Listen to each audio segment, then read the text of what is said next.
presença de todos vocês, o pessoal que está online também. Vamos dar uns recadinhos da noite. Já está disponível no Espaço Literário o Evangelho segundo o Espiritismo e as agendazinhas de Chico Xavier. Quem tiver interesse, tá? No finalzinho da palestra pode dar uma procurada ali com a Cristina. Hoje vamos abordar a palestra com o Luciano Soares com o tema A Prece. Vamos ler o nosso recadinho do dia, que vocês receberam aí. E acho que são esses recadinhos mesmo, né? Por enquanto, vamos dar uma lidinha. A vontade que ora, tange o coração que sente, produzindo reflexos iluminativos através dos quais o espírito recolhe em silêncio, sob a forma de inspiração e socorro íntimo. O influxo dos mensageiros divinos que lhe preside um território evolutivo, a lhe renovarem a emoção e a ideia, com que se lhe aperfeiçoa a existência. Dispomos na oração do mais alto sistema de intercâmbio entre a terra e o céu. Pelo divino circuito da prece, a criatura pede o amparo do Criador, e o Criador responde à criatura pelo princípio inelutável da reflexão espiritual, estendendo-lhe os braços eternos, a fim de que ela se erga dos vales da vida fragmentária para os cimos da vida vitoriosa. Vamos fazer nossa prece. Jesus, Mestre amado, espiritualidade amiga aqui presente, agradecemos pelo dia de hoje, pedimos um amparo para que vocês estejam sempre nos incluindo no caminho do bem, nos guiando, e pedimos a permissão para darmos mais, iniciado por mais um dia, né? E a palestra também, que os amigos espirituais possam abençoar esse ambiente e dar a paz e a sabedoria a todos nós. Que assim seja, graças a Deus. Seu meu amigo, fica à vontade. Seja muito bem-vindo. Bom, boa noite, pessoal. Primeiramente, muito obrigado pelo convite do Murilo e da casa, de um modo geral, para participar desse trabalho. O Allan Kardec tem uma observação na Revista Espírita muito interessante, que é exatamente a ampliação do movimento espírita. E ele faz uma metáfora, uma comparação muito curiosa. Ele compara o movimento espírita a um grande apiário, a um grande espaço de produção de mel, em que nós temos uma colmeia, a colmeia se preenche, ela fica na sua totalidade, aí as abelhas abrem outro espaço, outra colmeia, e assim vai ampliando. O movimento espírita, eu creio, e eu acho que essa casa aqui representa bem isso, o momento em que uma colmeia se enche, abre-se outra. E essa era uma grande esperança de Allan Kardec, uma vez que administrar uma instituição de pequeno ou médio porte é uma coisa. Administrar uma instituição de grande porte ou de gigantismo é muito mais complicado. Nós temos no movimento espírita vários exemplos dessa natureza. Uma amiga minha me contou que ela faz um estudo numa instituição no Rio, acho que é na Barra da Tijuca. É uma instituição que dá, em média, 500 pessoas por reunião. Quer dizer, para você administrar uma reunião em que aparecem 500 pessoas, você imagina o quanto de coordenadores, o quanto de passistas, o quanto de diretores, o quanto de vigilantes precisa para uma instituição. Então, o gigantismo sempre é muito complexo. E Allan Kardec apostava muito nas instituições de pequeno e médio porte, porque facilitam a interação. Eu cheguei aqui, o Walter estava lá, a Cristina estava lá, o Murilo estava lá, falando com todo mundo. Um espaço para 500 pessoas, isso seria possível? Pode até ser que sim, mas seria muito mais complexo. Portanto, nossas saudações aos companheiros que criaram o Ivone Pereira, mais um ponto de esclarecimento, de reflexão, mais um ponto de luz, como nós chamamos na doutrina espírita, para nos orientar, para nos iluminar. Nossas saudações aos fundadores. Nós vamos conversar hoje sobre a prece entre duas vertentes.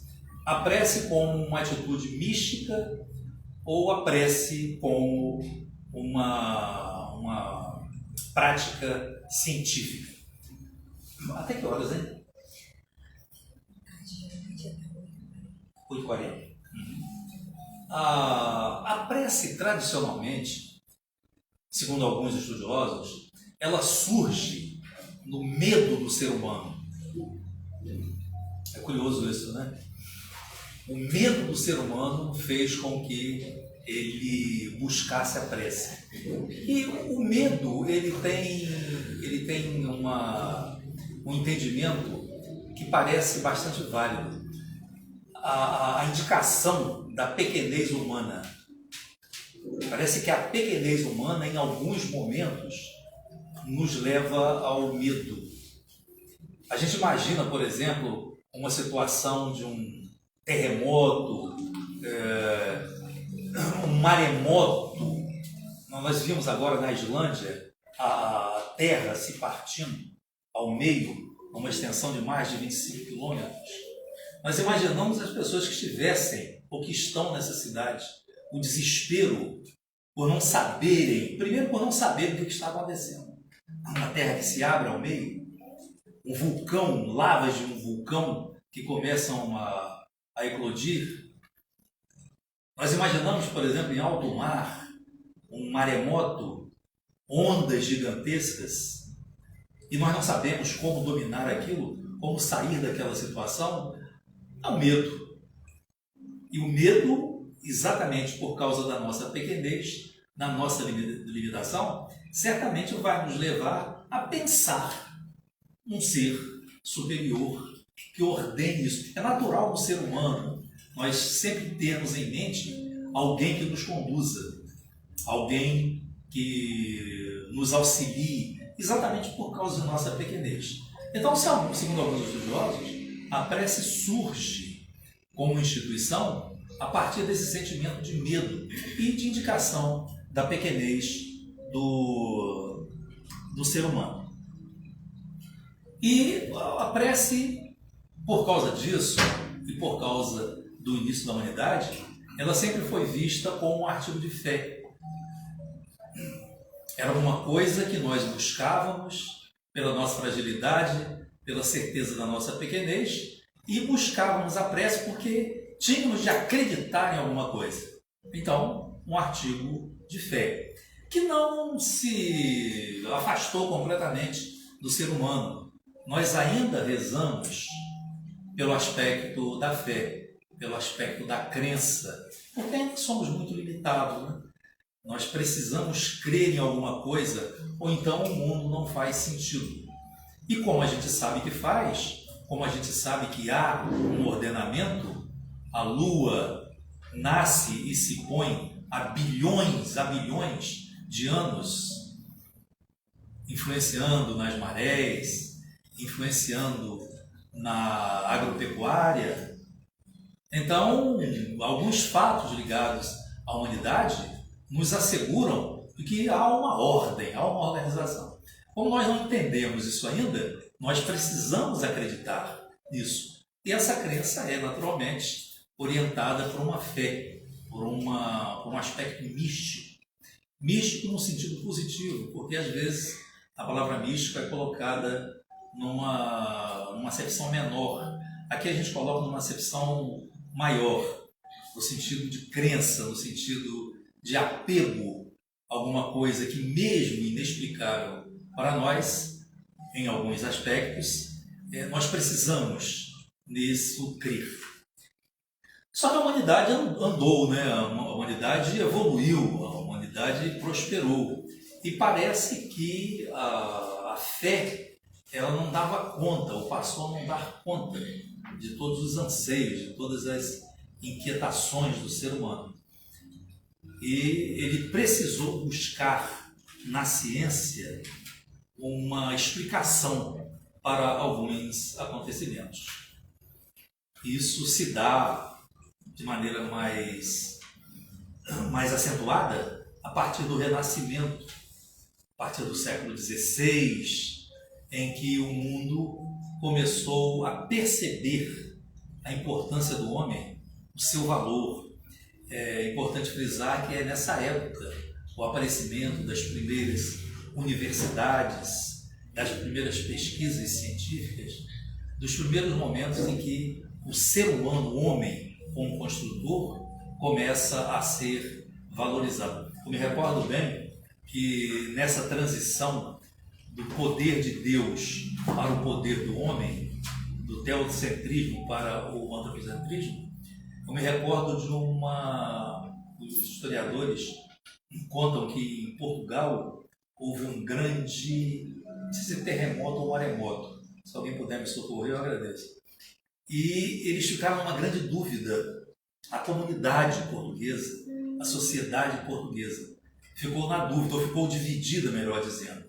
Um grupo, ainda ligado à fé, pura e exclusivamente, atribuiu aquele movimento da natureza a uma ação divina, a uma vingança divina, a uma revanche divina pelo mau comportamento da sociedade. Enquanto os cientistas falaram, não tem por que colocar Deus nesse maremoto, nesse terremoto. Isso é uma movimentação de placas tectônicas, isso é uma movimentação geológica da Terra. E cientificamente está explicado. E até hoje nós encontramos essa divisão da ciência com a teologia. A prece, depois que ela sai do domínio especificamente da religião, ela entra também no campo das ciências, o que nos fortalece, né? O Espiritismo propõe que nós tenhamos uma fé raciocinada. E, naturalmente, essa fé, com o uso da razão, ela precisa ser amparada pela filosofia e pela ciência. E assim o é. Hoje nós temos muitos elementos que dão conta de que a prece ela também tem um suporte científico, não só um suporte religioso. Eu li há poucos dias uma matéria, ainda não pesquisei, não sei se ela está devidamente documentada, mas eu creio que sim, porque o expositor era um médico, era um cientista, que se expôs com muita franqueza, ele dando conta de que no instante da oração, o lobo frontal da nossa caixa craniana, do nosso cérebro, da nossa cabeça, ela adquire uma irrigação de sangue que não é comum em estado normal. A pesquisar. Depois dei uma pesquisa. Mas já existem pesquisas sérias pela Universidade de São Paulo, pela Universidade do Norte do Paraná e pela nossa Universidade Federal Fluminense, Departamento de Medicina, com protocolos científicos. A gente sabe que a ciência ela é rigorosa, a pesquisa científica é muito rigorosa, né? A gente viu agora, por ocasião da Covid-19, como que os pesquisadores procedem, ou procederam, e procedem ainda, para caracterizar alguma coisa como científica. São vários momentos de pesquisa, anotações de nomes, pessoas que tomaram vacina, pessoas que serviram de cobaias, nome, endereço, o que estava sentindo antes, o que estava sentindo depois. Quer dizer, a ciência, e assim não poderia ser de maneira diferente, ela é detalhista e ela faz protocolos com anotações. Assim está fazendo a Universidade de São Paulo, como também a Universidade do Norte do Paraná e com a Universidade Federal Fluminense, nos seus respectivos departamentos de medicina. E a questão sobre a prece é especificamente a seguinte: eles têm separado grupos de pessoas enfermas, internadas naqueles hospitais, ou nas enfermarias, ou nos quartos particulares, e fazem o seguinte levantamento: um grupo de pacientes que aceita a intervenção através da prece, feita pelos espíritas, pelos protestantes, pelos umbandistas, pelos católicos, e um outro grupo que simplesmente ou recusa ou não se interessa por esse tratamento alternativo. E aí, é uma pesquisa que não é de hoje, já tem no mínimo uns 20, 25 anos, eles começaram a catalogar, tudo acompanhado por cientistas, por jornalistas, por ateus, por pessoas descrentes na oração, e eles apresentam relatórios sem nenhuma vinculação com qualquer religião que seja. Esses dados estão de livre acesso para quem desejar pesquisar. E esses dados mostram que aquelas pessoas que aceitam a intervenção religiosa apresentam um processo de recuperação mais seguro e mais rápido do que aquelas pessoas que não aceitam. É bom sempre repetir: isso não tem nada de espiritismo, nada de catolicismo, nada de umbanda, nada de protestantismo. Pura pesquisa científica. O que nos faz concluir que a prece hoje é estudada pela ciência.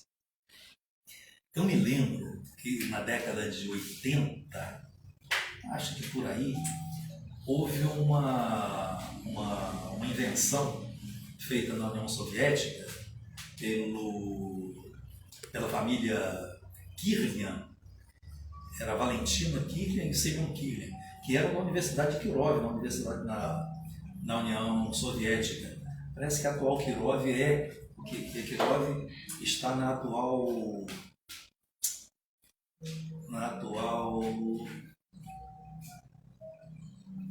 esse país que está em litígio com a Rússia.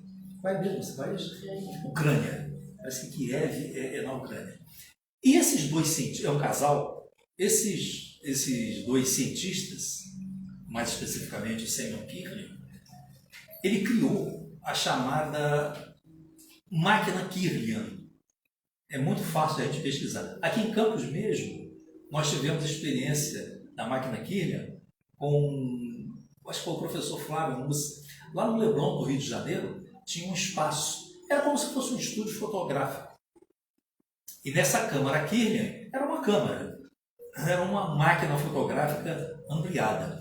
Eles fizeram uma experiência curiosa, repetindo sempre, sem nenhum vínculo com religião. Eles eram cientistas. E a gente sabe que a Rússia, a União Soviética à época, era extremamente materialista. A pesquisa não queria mostrar nada de religião, apenas queria mostrar magnetismo. E a experiência consistia no seguinte: uma pessoa, a mais conhecida é essa, uma pessoa com um braço adoentado, um braço que apresentasse alguma enfermidade, o que se fazia? Apanhava-se a câmara Kirlian, que era uma máquina fotográfica, com uma composição um pouco diferente, e eles fotografavam a parte adoentada, no caso o braço. Revelavam o filme e expunham. Eles faziam, no caso do magnetismo, aparecer não só aquilo que nós vemos no raio-x, mas eles perceberam que, por causa da máquina Kirlian e os seus componentes, havia uma luminosidade acima do braço. É como se fosse uma vibração. Hoje nós espíritos estudamos isso como aura, os umbandistas também estudam, os esotéricos também estudam. Então a máquina Kirlian, a grande novidade da máquina Kirlian, é que ela mostrava essa vibração emitida pelo corpo físico. Pois bem, eles faziam essa fotografia, exibiam para quem quisesse e mostravam a cor verde escuro, ou azul escuro, ou cinza escuro daquela luminosidade. Voltavam, pediam ao magnetizador que impusesse as suas mãos, a semelhança do passe espírita, né? Eles faziam a imposição de mãos, pago, esse valor era pago, e depois fotografavam de novo e expunham ao público. Aquela luminescência, aquela vibração, outrora verde escuro, azul escuro, cinza escuro, hoje, agora, tornava-se um azul bastante claro. E a pessoa deixava de se queixar da enfermidade e da dor.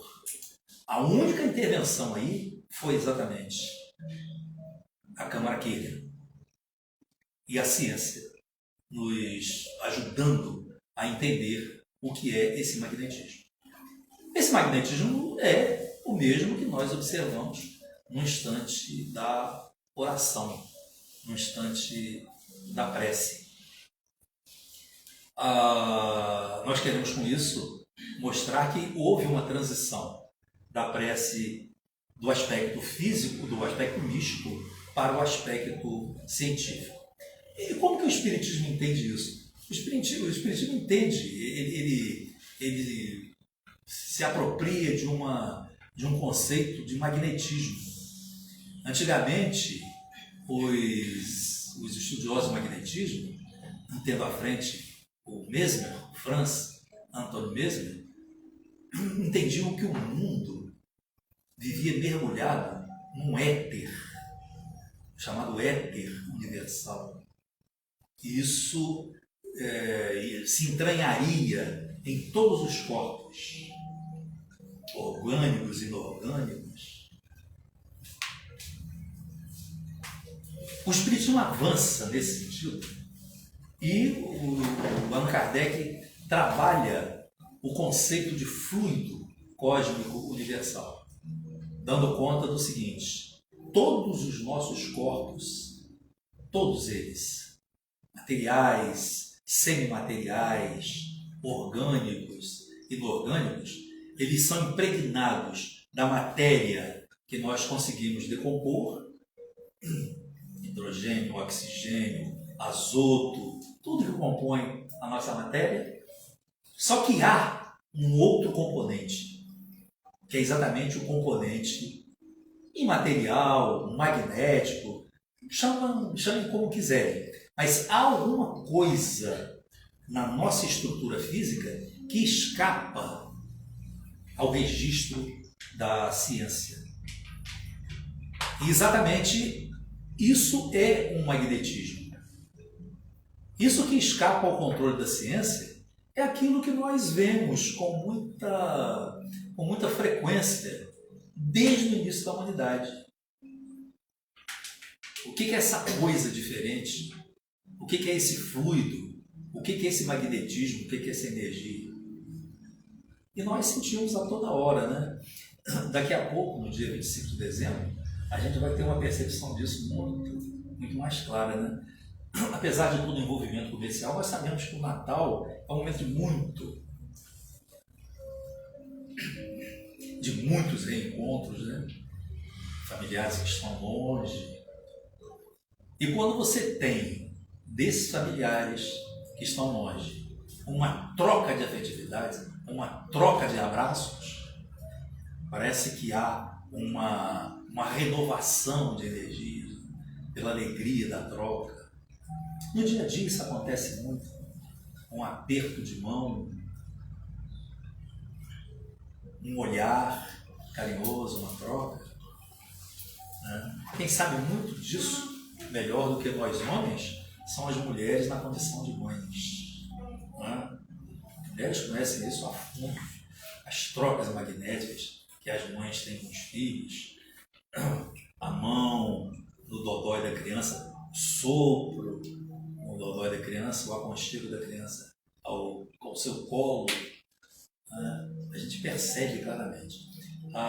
Eu tenho uma amiga, professora muito conhecida, a professora Arlete Sender, em que ela, comentando uma vez, ela não acha o beijo a maior expressão do sentimento humano. Ela acha o abraço. Interessante isso, né? Tem um abraço, você tem um envolvimento, você tem uma... É um laço, né? Um abraço parece que tem uma troca maior de energias. Então, nós a todo momento experimentamos. Aqui, por exemplo, nós percebemos isso, todos nós percebemos.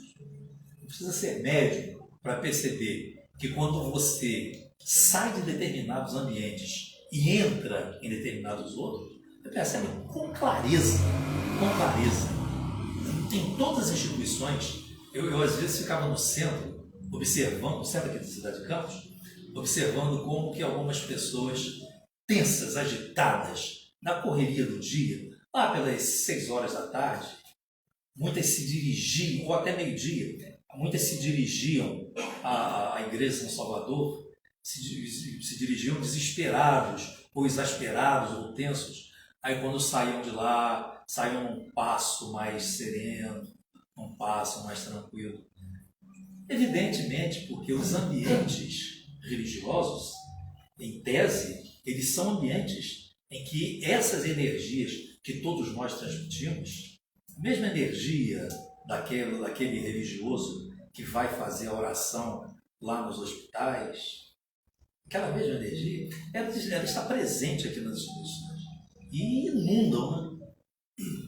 E você chega, você senta num espaço como esse aqui, você vê que a serenidade é outra. Você precisa de uma explicação para isso, né?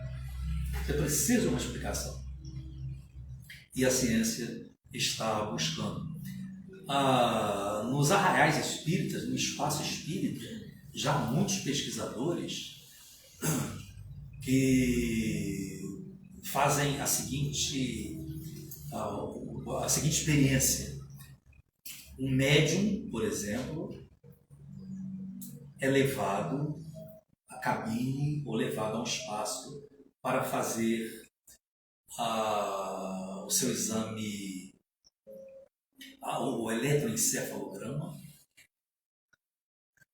sendo observado por vários médicos, por vários pesquisadores, e no instante do encefalograma, ele em estado normal, você tem alguns registros, porque aqueles pinos, né, aquelas manetes, elas ficam fazendo ondulações. Depois apanham esse mesmo médium em estado de transe mediúnico, em estado em que eles estão sendo envolvidos com uma entidade espiritual e começam a perceber a variação.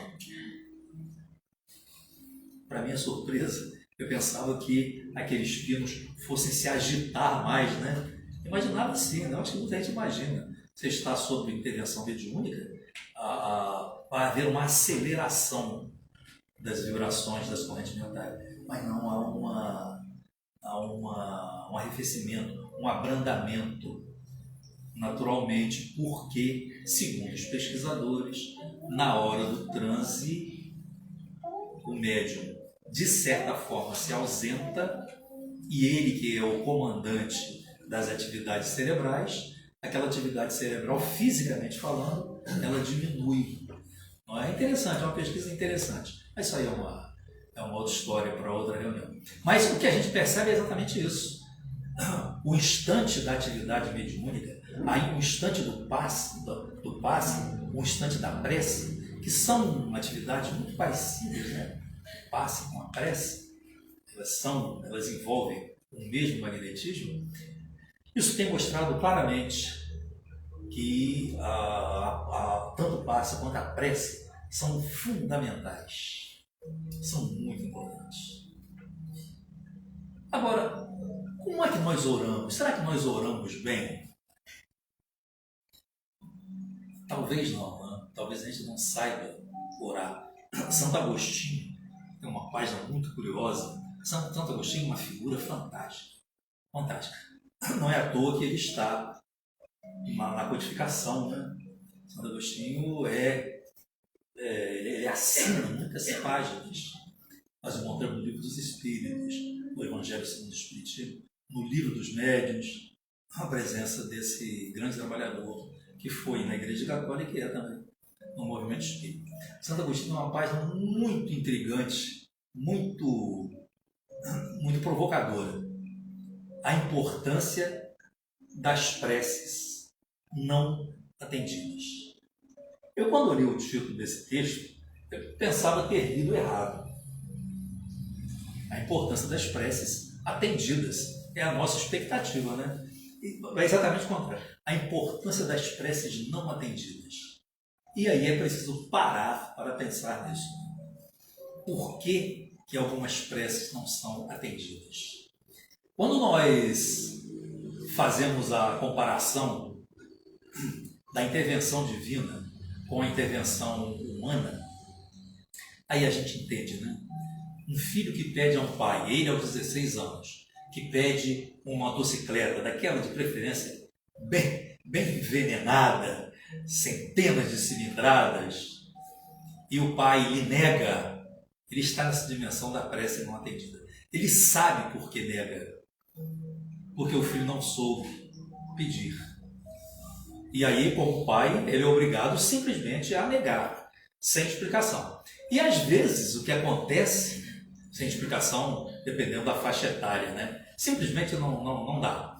E acontece esse mesmo processo com algumas preces, com algumas coisas que nós pedimos em nossas preces, ou motivados por uma vaidade, por um orgulho, por um egoísmo, e aí nós não somos atendidos. Então, aquela afirmação de Jesus, pedi e obtereis, busque e acharás, ela precisa estar em um contexto de algo positivo, de algo válido, e não tudo que você pedir. Então, o pedido de alguma coisa injusta faz sentido? Não faz, né? Eu peço insistentemente para que eu acerte na quina da loteria. Primeiro, os espíritos cegos se preocupam com isso, né? Você pensa até que, olha, eu pedi e acertei, eu pedi e meu time venceu. Imagina se funcionasse assim, né? Vai atender a um e não vai atender a outro. Mas vamos imaginar que você peça num espaço mais próximo de nós que aquela enfermidade seja completamente afastada. É necessário pensar se o afastamento daquela enfermidade vai ser uma boa estratégia, uma boa saída para você. Seria importante você ter aquele pedido aceito? Será que seria? Não sei. Um amigo meu, que mora em Senador Camará, no Rio de Janeiro, ele me contou uma situação que, de certa forma, caracteriza e ilustra isso. Ele me contou que um amigo dele, que era alcoólatra, levou uma facada. E no que levou uma facada, ele teve que ficar internado. Foi para o hospital do Rio de Janeiro. E ele foi uma facada que não foi de grande profundidade. E, a princípio, com 15, 20 dias, aquilo estaria resolvido. E a família pediu em orações que ele fosse liberado. Só que ele não foi liberado. Houve intercorrência, era para ficar 15 dias, ele ficou um mês, era para ficar um mês, ele ficou 3 meses, era para ficar 3 meses, ficou 6 meses e ficou quase 1 ano em decorrência daquela facada. E aí, como a natureza é sábia, né, e as leis são sábias, aquele período que ele ficou foi um tempo de reflexão muito forte para ele, porque a antiga esposa se comoveu com aquilo e passou a visitá-lo. Ela, que já não morava mais com ele, que já não era mais casada com ele, os filhos que andavam longe se aproximaram dele, e ele começou a avaliar a importância do núcleo familiar. Ele sai depois de 1 ano, reconstitui a família, volta para o emprego e passa a ter uma vida serena e tranquila. Volta a pergunta. O pedido na oração foi para que com 15 dias, 1 mês, ele ficasse livre daquele problema. A continuidade da sua prisão hospitalar foi um bem ou foi um mal? Então, essa é a questão. Nós pedimos mal, nós não sabemos pedir. Allan Kardec, no capítulo 28 do Evangelho segundo o Espiritismo, no 27 ao 28, ele faz uma observação sobre prece. E eu li isso na época da pandemia. E aí eu percebi que quando eu li pela primeira vez há tempo, eu não entendi nada. Não entendi nada. Por isso que é interessante reler livros. Né? Eu estou vendo aqui a letra espírita reeditando as obras básicas. Isso é decisivo, é fatal. Obra básica é fatal, é decisivo. Né? Você precisa estar lá. E precisa ler, reler, transler, enfim. E nesse capítulo 27 e 28, o Allan Kardec diz que nós não sabemos orar. E nas orações, nós não devemos pedir o afastamento do mal. É exatamente tudo que a gente faz ao contrário, né? Tudo que a gente faz ao contrário. Ele orienta o seguinte: não peça o afastamento do mal, até porque não vai depender de você. Você tem uma série de circunstâncias e você não domina, você não entende isso, você não percebe. São raros os espíritos que têm a clarividência, que têm a percepção da necessidade ou não daquela enfermidade. Então, aí ele dá uma sugestão seguinte: você pedir, quando você orar por alguém que está enfermo, por você, peça o seguinte: que Deus, que os amigos espirituais te deem resignação, fé e coragem. São 3 palavrinhas, cada uma delas merece um livro, mano, da letra espírita. Né? Dezenas de palestras sobre fé, resignação e coragem. Depois a gente entende isso, né? Por que essas 3 palavras. Mas não pede para, olha, elimina essa. É claro que quando nós vamos orar por alguém, ninguém ora para alguém desencarnar. Né? Na época da pandemia, isso foi muito claro para a gente. Né? Quantos nomes de pessoas estiveram em nossas reuniões? Sempre houve isso, né? Na pandemia, parece que a pandemia da Covid parece que se acentuou. Então, nós sempre pedimos, e é isso mesmo, é natural, que a gente peça para que aquela pessoa se livre daquela doença, não é? Que aquela pessoa, que os amigos espirituais afastem aquela doença. É assim que a gente faz, né? Mas não depende de nós. Não depende de nós. Nesse sentido, o Kardec pontua que nós oramos muito mal. Precisamos, então, só repetindo, pedir aos amigos espirituais que desenvolvam, que fortaleçam a nossa fé, a nossa resignação e a nossa coragem. Uma outra coisa muito interessante, num sentido agora mais prático, em relação à fé, é uma observação também sobre a figura de Allan Kardec. Allan Kardec era muito prático. Muito prático. Daí, o grande estudioso do Espiritismo, o Hermano Pires, dizer que o Espiritismo é uma filosofia prática. Quer dizer, ele não fica rodando em teorias. Claro que a teoria é muito importante. Não é? Refletir, pensar, isso tudo é muito importante. Mas Allan Kardec diz que a doutrina espírita é uma filosofia prática. Quer dizer, ela pensa, mas também precisa de execução, para a gente não ficar perdido em abstrações que não levam a um resultado, a uma eficácia das nossas ações.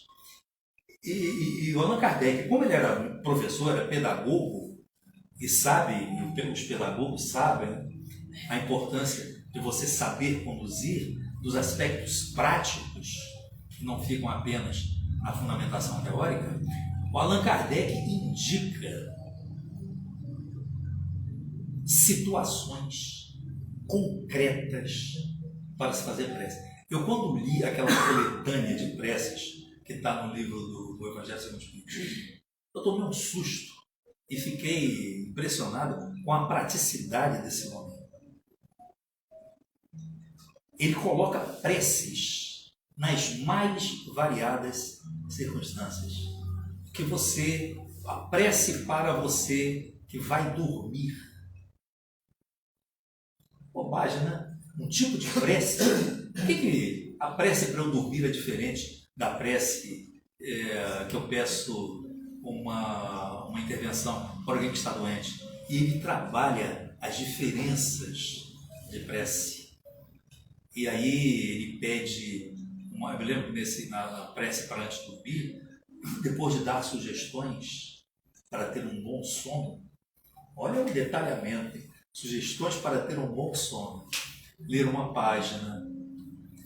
Aqui nós acrescentamos ouvir uma boa música, uma música que a serene. E ele pedindo aos espíritos que, quando nós dormirmos, nós possamos ter determinados encontros e determinados deslocamentos para determinadas regiões espirituais, onde possamos aprender, onde possamos encontrar afetos. Então você vê, ele entra nesse detalhe.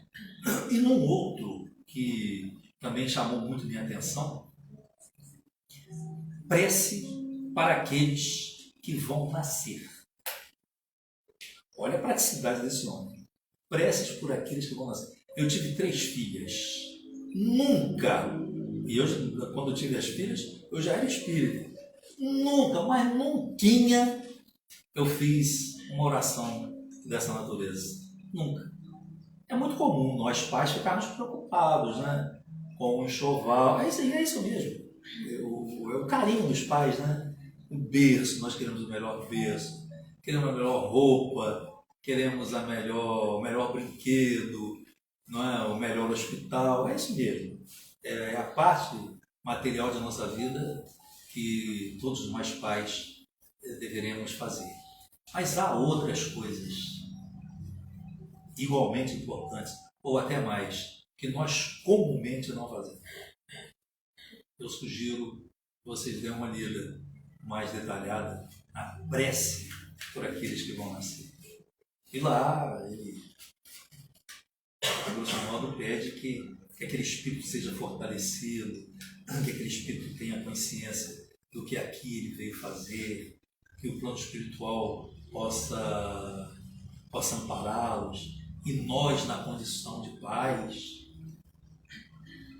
possamos assessorá-los, que nós estejamos atentos aos seus excessos, aos seus equívocos, que nós possamos corrigir e também possamos aprender com aquilo, ou aprender com eles, aquilo que eles têm para nos ensinar. Parece linda. Eu nunca pensei, até porque nunca fiz esse tipo de prece. E está aí uma boa sugestão, né? Para aqueles que vão ou serão pais, ou serão avós, ou serão tios, né? Porque está todo mundo envolvido no processo de encarnação.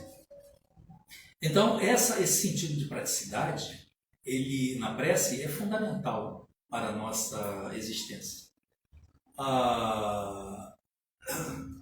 Outra situação muito importante sobre a prece é exatamente que foi uma lição que nós tivemos agora na pandemia.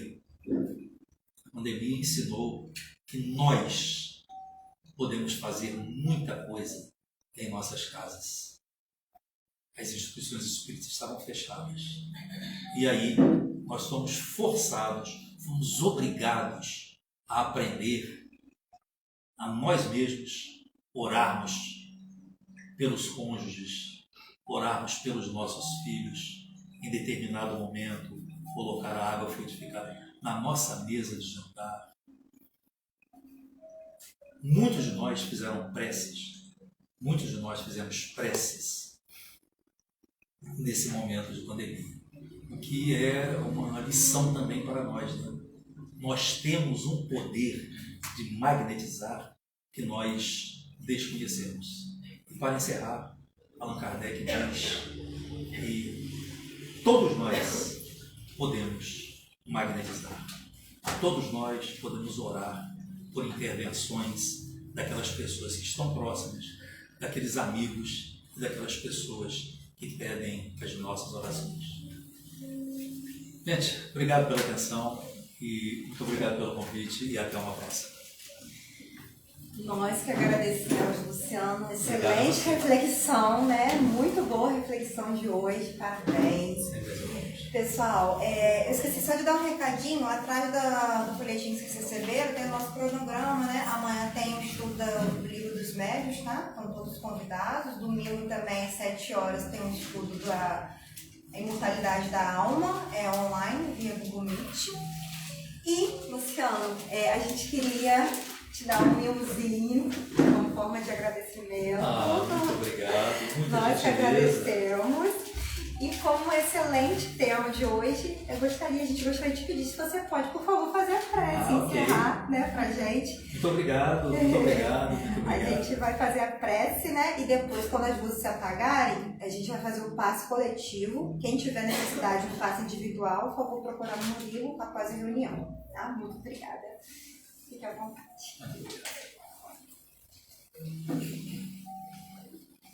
Deus nosso Pai, Senhor de grandeza e misericórdia, nós te agradecemos pelo espaço, pela oportunidade de aqui nos encontrarmos em orações amigas, nessa troca de energias tão importante desse templo de oração, desse templo de serviço, desse tempo de dedicação ao próximo. Nós agradecemos, Senhor, a presença dos amigos espirituais que trabalham nessa casa, os mentores dessa casa, aos nossos amigos espirituais individuais, nossos anjos de guarda, e que de nossa parte, Senhor, possamos estar receptivos a essas vibrações. Emmanuel nos diz no seu livro Consolador que nós, por vezes, atrapalhamos demais a ajuda que o plano espiritual quer nos oferecer. Possamos, então, inverter essa lógica e nos colocar simpáticos e receptivos aos espíritos amigos que sempre querem nos ajudar. Que Deus nos abençoe nessa noite.